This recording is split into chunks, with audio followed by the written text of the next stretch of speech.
کے مطابق چلوں، میں اپنا ٹیکس دوں، میں آزاد ہوں۔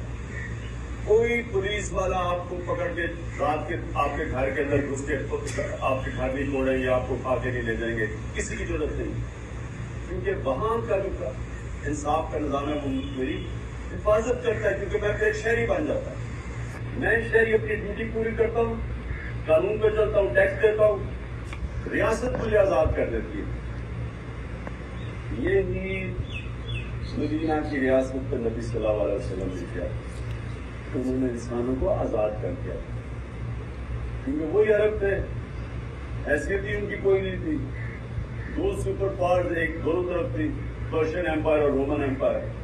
یہ تو تاریخ کا حصہ ہے نا۔ تو دو سپر پاور میں جو لوگ جن کی حیثیت ہی چھوٹے قبیلوں میں بٹے ہوئے تھے، وہ دنیا کی تاریخ کا سب سے بڑا معجزہ کیا ہے؟ تو کوئی دنیا کی تاریخ میں اس کی مثال نہیں۔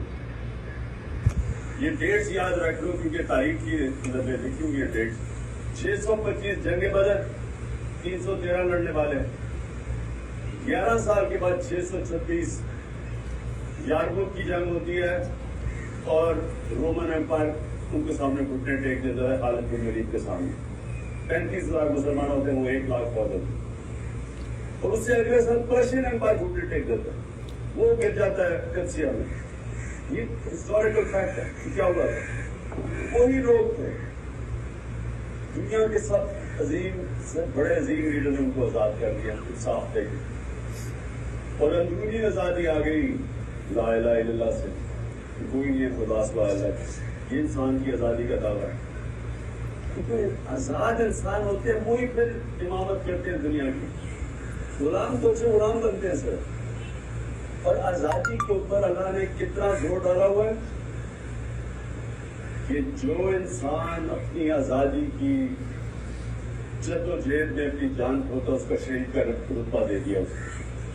سب سے بڑا رتبہ ہے پیغمبروں کے بعد شہید کا۔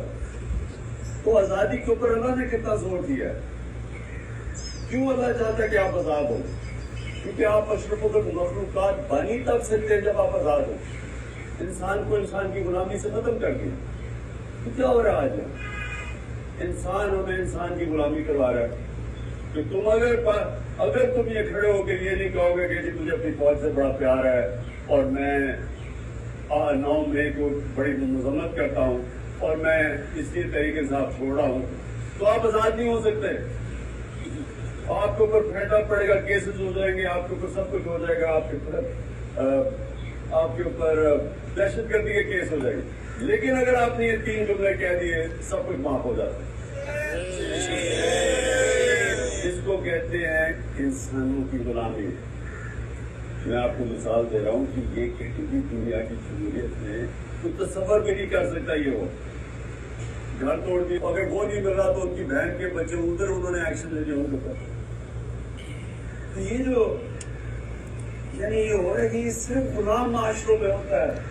فرعون ایسی حرکتیں کرتا تھا، لوگوں کے اوپر دہشت پھیلا رہا ہے، 10,000 لوگ پکڑ لیے جی، اس کے اوپر بھی ہے اب جی عمران خان کو جیل میں ڈال دیں گے۔ یہ سارا دہشت ہے، خوف کی غلامی ہے، شرک ہے، یاد رکھیں شرک ہے۔ آپ یہ نہیں سب مورتیوں کو پوجا سے اللہ نے منع نہیں کیا۔ کوئی چیز جو رائے حق کے سامنے آتی ہے، جو آپ کو رائے حق سے ہٹاتی ہے، خوف، لالچ، پیسہ، میں یعنی اپنی میں کی بھی بہت پوجا کرتے ہیں لوگ، جو بھی وہ کرتا ہے میری نظر میں وہ شرک ہے۔ اور وہ انسان کو جو چیز انسان کو انسان کی غلامی کرواتی ہے وہ میری نظر میں شرک ہے۔ اس کی آزادی اتنا زیادہ زور ہے، اس لیے ہمارے جو علامہ اقبال کی ساری یعنی اگر آپ نے سمجھنا ہے نا کہ آزادی کا کیا یعنی صحیح معنی میں جس نے غلام مسلمانوں کو آزاد کرنے کی کوشش کی اپنی شاعری سے، تو علامہ اقبال کا یہ اس کے پورا فلسفہ اس میں کہ اے طائر لاہوتی، اس رزق سے بہت اچھی ہے جس رزق سے آپ یہ پرواز میں بتائی۔ اب اس کا کیا مطلب کہ جو چیز آپ کو روکتی ہے اوپر پرواز کرنے میں،